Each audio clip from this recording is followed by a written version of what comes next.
What's up guys, Avatarluke here. I'm back from my trip. Sorry about the little delay on the video. I've been having some trouble with my power. It's been going out. There's a storm where I'm at. But in this episode I'm gonna review episode 9, Out of the Past. I'm gonna talk about some Amon theories, and I'm gonna talk about a comment that I received in my last video. So the episode opens with Tarlok bloodbending Korra into a secluded house, into a cage, in a very mountainous region far off from Republic City. Then Tarlok leaves and goes back to City Hall, where he plants a story that the Equalists attacked them, and basically Korra was captured and he was electrocuted. When Tarlok gets there, he hears the story, and he starts looking, basically trying to find leads on where Korra is. Then Lin Beifong hears about it on the radio, and then she goes and breaks out the rest of Team Avatar out of jail, because they were recently captured by Tarlok, and breaks out the rest of Team Avatar to go looking for Korra.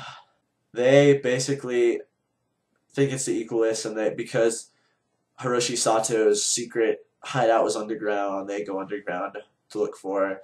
They don't find her, but they find Lin's men. But they do find out from one of the guards that they basically beat up that the Equalists did not have Korra, and Tarlok was lying. Then they go back to City Hall where Tarlok is and confront him, and his little assistant, I can't tell if it's a boy or a girl, no offense, I think it's a boy, but his assistant comes clean, and then Tarlok goes crazy and blood blends them all and escapes and goes back to Korra. Now, while this is happening, Korra was meditating about the visions that she's seen, and Avatar Aang sent her some visions when he was dealing with the Cone, who is also a bloodbender, who could bloodbend without a full moon, like Tarlok.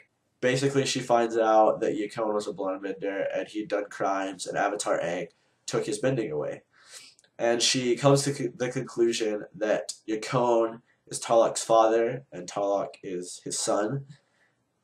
And basically, once that happens, he starts talking about a plan to go to a different place, as with Avatar Korra as his hostage.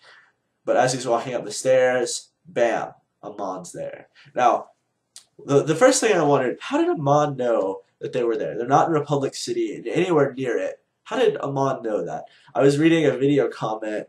Someone asked that same question in the comments, and one of the answers to it was, it's Amon.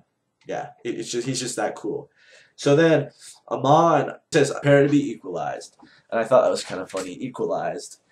Tarlok, in defense, tries to go crazy, bloodbending again, but ultimately fails for some reason. He's able to bloodbend Amon's, henchmen, but apparently Amon is impervious to bloodbending.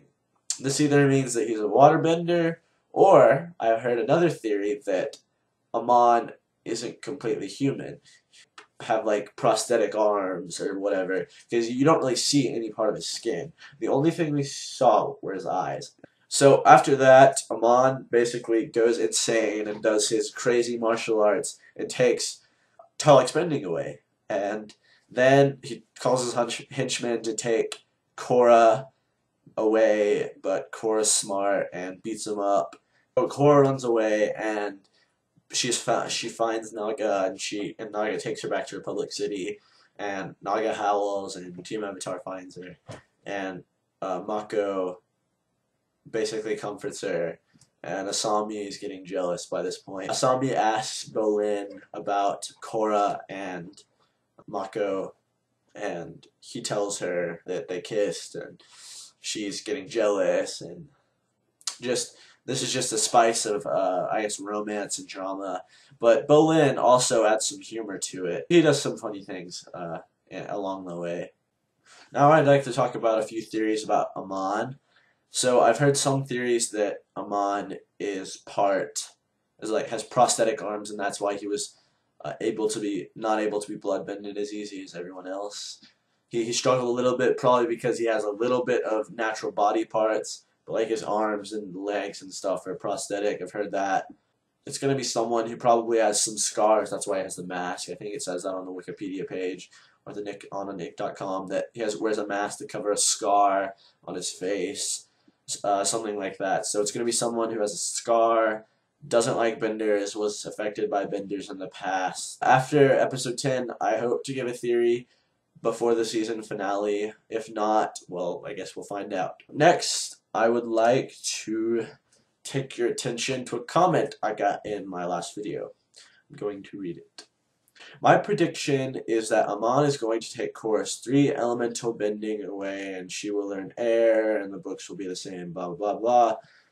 And she will learn the spiritual side of each element. So this comment's kind of confusing, but I'll work through it. I like that you're thinking ahead.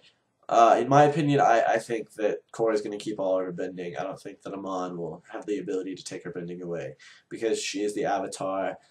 If he does try, I have a feeling that she might go into the Avatar state because usually, especially in Aang's case, when he was in extreme danger, and I would consider that danger, he would always go into the Avatar state, even involuntarily. So I think she might go into the Avatar state and go crazy on him or something like that.